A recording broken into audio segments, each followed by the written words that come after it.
धन्यवाद अध्यक्ष जी, आपने मुझे इस demands and grants for agriculture पर बोलने का मौका दिया। मैं अपने नेता पवार साहब का भी आभारी हूं कि उन्होंने मुझे अवसर दिया है। अध्यक्ष जी, 65 साल पहले, स्वतंत्रता से पहले, जब हमारी आबादी, हमारी जनसंख्या 35-36 करोड़ थी, एग्रीकल्चर का क्षेत्र यही था, पर उस वक्त अनाज इतना पैदा नहीं होता था। तब परदेश से मिलो लाया जाता था और हमारे लोगों को खिलाया जाता था। वो मिलो जो परदेश में जानवरों को खिलाया जाता था, वो हमारे लोगों ने खाया है। आज 65 साल बाद की स्थिति अगर देखेंगे तो एग्रीकल्चर लैंड वही है, लेकिन हमारे किसानों की मेहनत की वजह से पर्याप्त 125 करोड़ लोगों को अनाज मिलता है और उसके बावजूद तकरीबन 20-25 अन्य देशों को भी हम अपने किसान अपना धान एक्सपोर्ट करते हैं। लेकिन ये 125 करोड़ लोगों को पोसने वाला जो किसान है वो आज संकट में आ चुका है। अध्यक्ष, हमें समझना होगा कि मैं भारत सरकार का आभारी हूं कि इन्होंने इतिहास में पहली बार 10 लाख करोड़ रुपया का आवंटन किसान को देने का ऐलान किया है। 1 लाख करोड़ माइक्रो इरिगेशन के लिए भी दिया है, लेकिन ये सब लोन के स्वरूप इन किसानों को दिया जाने वाला है। जो किसान आज कर्जे में है उसे और कर्जे में डुबाने वाली योजना है, ऐसे मुझे लग रहा है। अध्यक्ष जी, हमारे देश में एग्रीकल्चर के लिए कई सारी पॉलिसीज हैं, कई सारी नीतियां हैं, पर इनमें बदलाव लाने की जरूरत है। आज अगर हम स्थिति देखेंगे तो व्यापारियों के स्वार्थ की वजह से और हमारी पॉलिसीज की वजह से किसानों की आत्महत्या में बढ़ोतरी हो रही है। हमने आंकड़े देखे, 2014-15 में हमारे देश में 5400 किसानों ने आत्महत्या की थी और आज 2015 में जब आपकी सरकार है तब ये आंकड़े बढ़कर 8007 हो चुके हैं। इनमें अगर एग्रीकल्चर लेबर जोड़े जाएं तो उनका 4595 कुल मिला के अध्यक्ष जी 12602 लोगों ने इस साल, पिछले साल, ये किसानों ने और लेबर ने आत्महत्या की है। और ये आंकड़े मुझे लगता है हमें शर्मसार करते हैं, हमें शर्म आनी चाहिए इस बात पर। मैं ज्यादा आंकड़ों में नहीं जाऊंगा, पर मैं कुछ सुझाव देना चाहूंगा। कई सारी पॉलिसी उसके माध्यम से सब्सिडी दी जाती है, ड्रिप की सब्सिडी है, फर्टिलाइजर की सब्सिडी है, लोन इंटरेस्ट में सब्सिडी दी जाती है।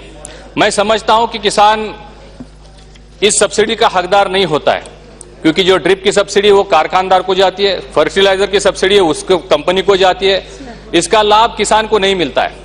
मैं समझता हूं किसान को अगर लाभ देना है तो उसको, अध्यक्ष जी, मतलब उसकी ये सोच हो चुकी है कि सरकार मेरे पीछे नहीं है, वो उसको ये सब्सिडी की जरूरत नहीं है। वो बस यही चाहता है कि जब मेरी फसल खेत में खड़ी हो तो मेरा पूरा परिवार, मैं खुद और मेरी फसल जब कभी भी संकट में आए तो सरकार हिमालय की तरह मेरे पीछे खड़ी होनी चाहिए। बस उसकी इतनी अपेक्षा है अध्यक्ष। लेकिन ये नहीं होता है। लाखों करोड़ों रुपया खर्च करके हम जो पॉलिसीज और जो सब्सिडीज हम किसान को देते हैं, अगर इससे भी ये किसान समाधान नहीं होता है तो इसमें बदलाव लाने की जरूरत है। उसका अध्ययन गंभीरता से करना जरूरी है। अध्यक्ष, क्रॉप लोन इंटरेस्ट में वेवर दिया गया, पिछले डिमोनेटाइजेशन के वक्त हमने सुना। मैं समझता हूं कि क्रॉप लोन वेवर से ज्यादा जरूरी है उसका क्रॉप का इंश्योरेंस होना, क्योंकि जो किसान पूरी तरह प्रकृति पे, निसर्ग पे अपना काम करता है, उस पे निर्भर है।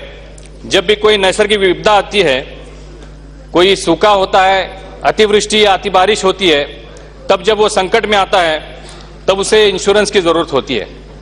अध्यक्ष जी, हर साल हमारी जो अभी नई अपनी योजना शुरू की है, प्रधानमंत्री फसल बीमा योजना, हर साल तकरीबन 14 करोड़ किसान इस योजना से वंचित होते हैं। कारण कोई भी हो, उसने 2-5% इंस्टॉलमेंट लेट भरा होगा, ये कारण हो सकता है, या उसका कोई थोड़ा सा निग्लिजेंस हो सकता है, या उस वक्त उसके पास पैसे की कमी हो सकती है। लेकिन 2-5% इंस्टॉलमेंट कम भर के 100% वो इस योजना से वंचित हो जाता है, उसको पूरी फसल अपनी बर्बाद हो जाती है। अगर उसको लोन इंटरेस्ट वेवर देने के बजाय 5% इंटरेस्ट से अगर लोन दिया जाए और 100% देश के सभी किसानों के सभी फसलें, अगर हम अध्यक्ष जी 5 मिनट, बस 5 ही मिनट, नहीं और 2 मिनट, 3 के बदले हमने 5 दिए। 5 मिनट सर, बहुत बहुत जरूरी है, पता है। मैं पार्टी की तरफ से अकेले बोलने वाला हूं। मैंने बेल लगाई नहीं। 5% से अगर उसको लोन दिया जाए और 100% सभी किसानों की सभी फसल अगर बीमा किए जाए तो मुझे लगता है इस समस्या का समाधान हो सकता है। एमएसपी की बात सभी ने की है, मैं ज्यादा डिटेल में नहीं जाऊंगा, पर डॉक्टर स्वामीनाथन ने जो रिपोर्ट दी है पिछले 3 साल से वो रिपोर्ट कहां घूम रही है हमको पता नहीं है। प्रोडक्शन कॉस्ट बढ़ रहा है, प्रोडक्शन के आधार पे 50% अगर उसको एमएसपी डिसाइड किए जाए तो कई सारे मसले हल हो सकते हैं। मुझे लगता है एक्सपोर्ट पे ध्यान देने की जरूरत है अध्यक्ष जी, क्योंकि made in India, startup India, skill India, startup, कई सारी डिजिटल इंडिया, कई सारी योजनाएं चल रही है और इंडस्ट्री को बढ़ावा देने के लिए हम कई सारी नीतियां नहीं ला रहे हैं। 75 फॉर्म थे जो 20% तक 20 फॉर्म तक उनको लाया गया है। ईज ऑफ बिजनेस के लिए हम कई प्रयास सरकार कर रही है, लेकिन एग्रीकल्चर फील्ड में ऐसा कोई प्रयास होता नजर नहीं आ रहा है, तो इसके लिए भी कोई रणनीति बनाने की जरूरत है। एग्रो बेस्ड इंडस्ट्री के लिए थोड़ा सा ध्यान देने की जरूरत है। हमारे देश में अध्यक्ष जी 60% से ज्यादा प्रतिशत लोग खेती करते हैं। उनका श्रम, इन्वेस्टमेंट और संसाधनों की अगर दिशा निश्चित करनी होगी तो एक ऑनलाइन सॉफ्टवेयर करने की जरूरत है, जिसमें देश के सभी किसान जो बुआई करेंगे और जो क्रॉप आएगा उसका मार्केटिंग करने के लिए एक ऑनलाइन सिस्टम होगा, तो ये डिमांड और सप्लाई का जो गैप है उसमें बैलेंस हो सकता है अध्यक्ष जी। तो इसके लिए ये प्रोडक्शन और यील्ड के सांख्यिक आंकड़े ऑनलाइन दिखने चाहिए। इसका कोई प्रबंध अगर होगा तो हमारा किसान बहुत ही खुशहाल हो सकता है। नरेगा योजना जो चल रही है उसमें भी थोड़ा सा बदलाव लाने की जरूरत है, बहुत ही क्रांतिकारी योजना है अध्यक्ष जी। इसमें भी कई सारे जिले ऐसे हैं जहां रोजगार, इसका उद्देश्य यही है कि इसका रोजगार निर्माण और एसेट निर्माण के लिए यह नरेगा योजना बहुत उपयोगी है। एक उदाहरण देना चाहूंगा कि किसी जिले में कोई अगर किसान कुआं खोदना चाहता है तो उसे जो हमारी शर्तें हैं उसकी वजह से वो कुआं नहीं खोद पाता है।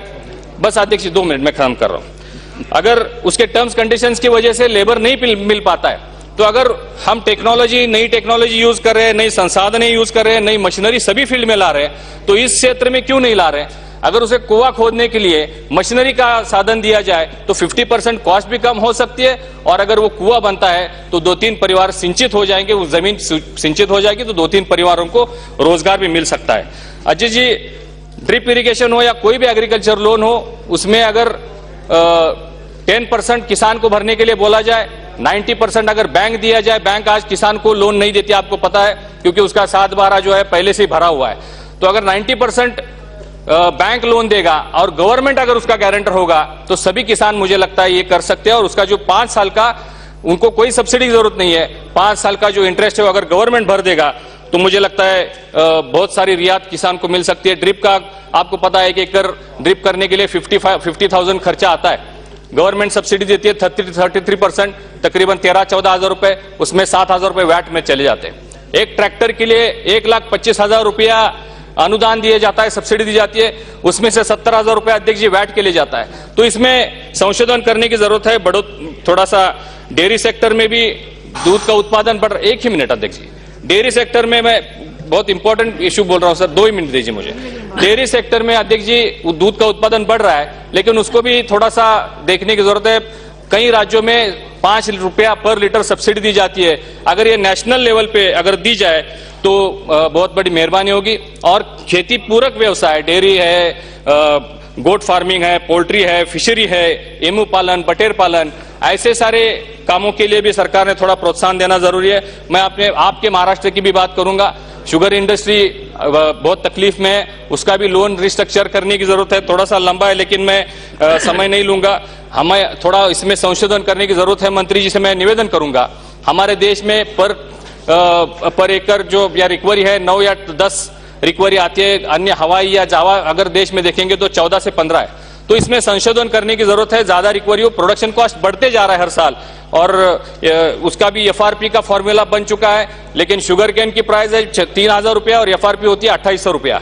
तो ये तकरीबन नामुमकिन है। कोई भी शुगर इंडस्ट्री, आप जैसे स्टील इंडस्ट्री को 4-5 हजार करोड़ रुपया आपने दिया है, तो शुगर इंडस्ट्री के लिए भी थोड़ा आप ध्यान दें। और एक बहुत ही महत्वपूर्ण सुझाव मैं देना चाहूंगा अध्यक्ष जी, शालेय पोषण आहार में अगर दूध, केले, अंडे, गुड़ और मूंगफली अगर हम स्कूल में देंगे तो 14 करोड़ बच्चों को इसका लाभ होगा। और किसानों को भी बस लास्ट पॉइंट है सर, किसानों को भी उसका फायदा होगा, उनके प्रोड्यूस के लिए अच्छा रेट मिलेगा।